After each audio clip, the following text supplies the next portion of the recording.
Hey, what's going on today, guys? Jake Verdon Tech here, back with another video. And today we're going to be talking about ultra-wide monitors. And more specifically, we're going to talk about pros, cons, and my experience having one for about 2 years now. And if you guys are in the market for a new monitor, is late 2020 and early 2021 a good time to switch over to ultra-wide? So we're going to talk about that a little bit too. So ultra-wide monitors haven't been overwhelmingly popular in the past few years, but they've been increasing in popularity little by little, and that's for a number of reasons. I think one of the biggest reasons was price. Most of them are very expensive, but we're starting to see a little bit more budget-oriented options for what you're purchasing now. And until recently, most of the times when you did go ultra-wide, there was a compromise with the refresh rate of the monitor. If you're picking up an IPS ultra wide, you're kind of limited to, I think some of the top monitors on the market had 144 hertz, so it definitely would kind of limit you in refresh rate. Until now, we're seeing some options that have up to 240 hertz and even more than that.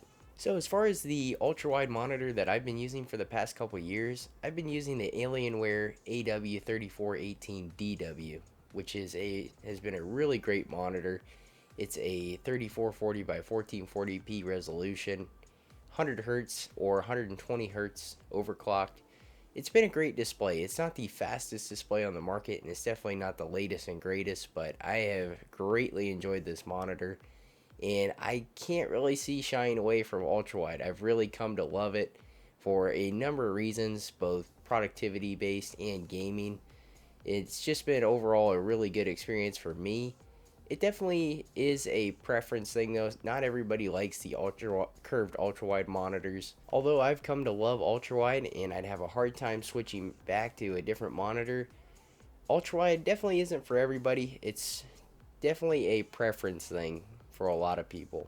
And when it comes to gaming, not everybody likes that wider field of view. Even though it sounds like a competitive advantage, some people like a little bit smaller screen with a higher refresh rate that they can kind of focus in on their game.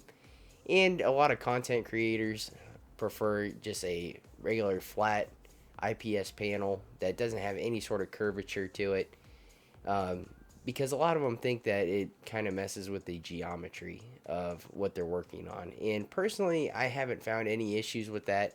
Maybe it's because of the monitor that I'm using doesn't have a very aggressive curve to it.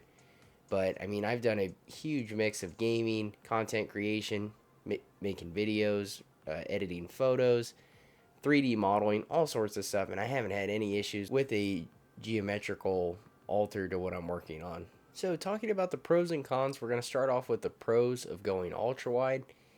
And right off the bat, going ultra wide, you're going to have much more screen real estate versus a standard 16:9 monitor. So the extra screen real estate you get from an ultra wide is great for productivity work, whether you're video editing, programming, whatever it might be. It definitely comes in handy having that extra screen space.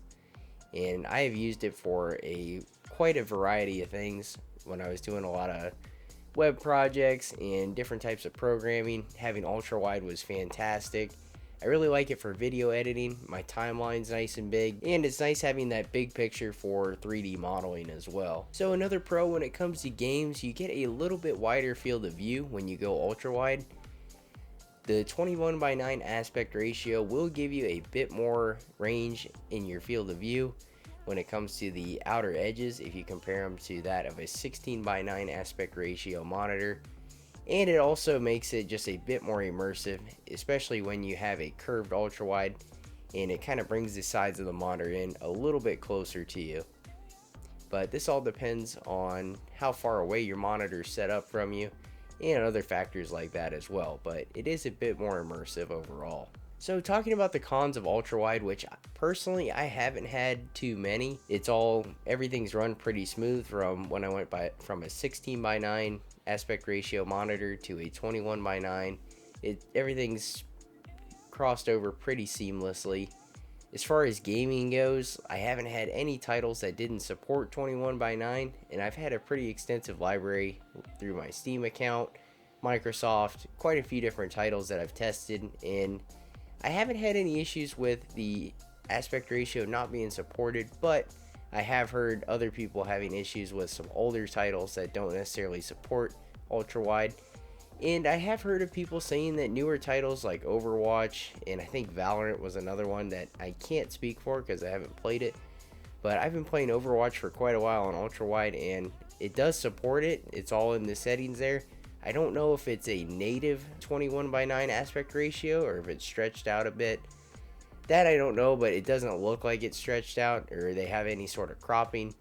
It looks good and runs good for me, so I haven't had any issues there. But just keep that in mind if you do go with a monitor like this with a 21:9 aspect ratio. If you have some older titles you enjoy playing, they might not be supported, so make sure you check for those titles and see what resolutions and aspect ratios are supported. So another con that I have personally experienced a little bit is whenever I'm doing screen recordings, it really depends how you have OBS set up or whatever software you're using, because you will run into the chance that if you view the whole screen ultra wide and you are recording in 16:9, you're going to get those black bars on the top and bottom of your screen. And the only ways that I've really found around that issue is if you do crop in a bit on your game and just have the 21:9 aspect ratio fill out the 16:9 canvas on OBS or whatever software you're using. But in that case, you are going to be losing some of the edges of your frame. So recording on ultra wide can be kind of a pain, and not everybody likes having the black bars on the top and bottom of the screen. So that's definitely a big con for going ultra wide. And this is just due to the fact that the 95 to 99% of the video content we consume is all exported in a 16:9 aspect ratio. So the last con I can really think of for going ultra wide when it comes to monitors is the overall price versus a regular monitor. Ultra wides do get kind of expensive, but they've come down in price the past couple years pretty significantly. So you can find quite a few options for around the, I'd say, $300 to $500 range. Now they might not have all the features that you'd like, and as you start going up into higher resolutions with higher refresh rates, that's where the price is really going to start to rise. I think a couple years ago when I picked up my Alienware monitor, it was around $900, so a lot of them are still in that price range when you start getting resolutions like 3440 by 1440, and you have a refresh rate over 100 Hz. So now talking about why I think if you are looking for a new monitor and you're considering ultra wide, why I think 2020, late 2020 and early 2021 might be the time to go ahead and switch over to ultra wide. There's a number of reasons for this, and I'll explain why. So reason number one is, as ultra wide has gotten increasingly popular over the past few years, ultra wides have gained more and more support on many games. So titles that are already out are getting updates for 21:9 support, and obviously future titles are going to try and support that aspect ratio as more people are using this form factor of monitor. And some of the older titles might be receiving updates before long to support the aspect ratio of ultra wides. So another reason to upgrade to ultra wide at this time is with NextGen consoles coming out, a lot of them are supporting the 21:9 aspect ratio. Both the PS5 and Xbox Series X, I have seen people run ultra wide monitors with, and you don't get any of that 16:9 cropping on the sides. It actually supports a full 21:9 aspect ratio from the looks of it. I haven't tried it for myself, but I've seen some videos on YouTube where people are running ultra wides. And now my final reason for now being a good time to switch over to ultra wide if you're considering it is the fact that the lower tier graphics cards that have come out in the past 2 generations will run ultra wide no problem. So if you have a GPU from the Turing architecture release, like the RTX 2060, 2070, those will run ultra wide no problem. And in fact, I ran ultra wide for quite a while on my RTX 2060, and it ran it like an absolute champ. Temperatures weren't unreasonable, and the frame rates were pretty good for all titles that I ran. And that has gotten even better as we get into the 30 series of graphics cards, even though that availability really sucks right now, and it's extremely hard to get your hands on it. The lower tier 3060, 3070 will also run it even better than the previous gen. If you do have an older GPU, if you're on Pascal architecture like myself, in my rig back there, I have a GTX 1080 Ti. The 1080 Ti runs it flawlessly. I still get a lot of FPS out of it for all titles. When I did initially purchase this monitor, I had a GTX 1060, and it kind of struggled to keep up with pushing all those pixels for this resolution and this size monitor. So that's when I had to make the upgrade to the 1080 Ti to push those pixels a bit more. But if you are on older architecture from NVIDIA like Pascal, I would say at least a 1070, probably 1080 at the least, to power an ultra-wide monitor like this. And that all depends too on what resolution you end up going with. If you go with something like 1920 by 1080 on a ultra-wide monitor, you probably won't need as much GPU power opposed to 3440 by 1440. So that is going to wrap up this video, guys. Thank you for watching.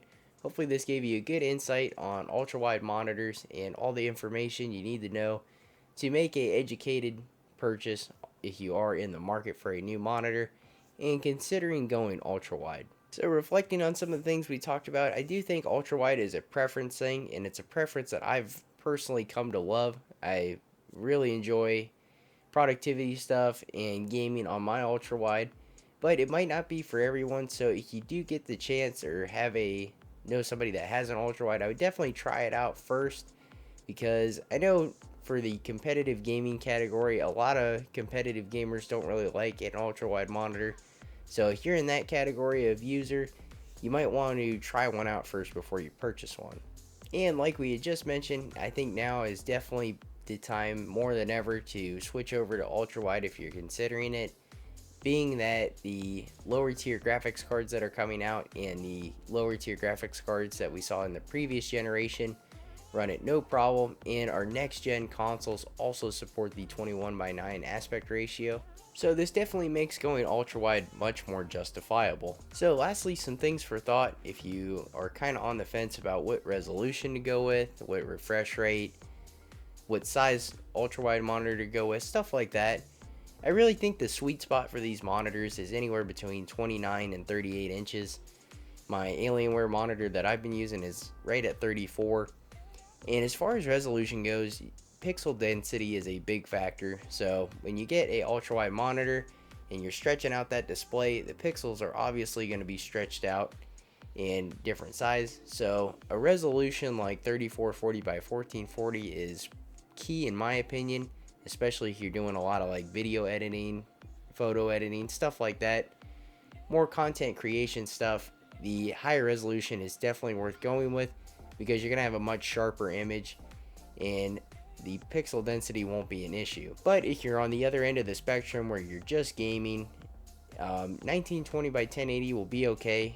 It will soften up your image a bit, but you'll more than likely be able to find a monitor with a higher refresh rate at that resolution. So that's it for this video, guys. Thank you for watching. If you enjoyed it, be sure to give us a thumbs up, and if you want to see more tech related videos like this one, be sure to subscribe. As always, thank you for watching, guys, and I'll see you in the next video.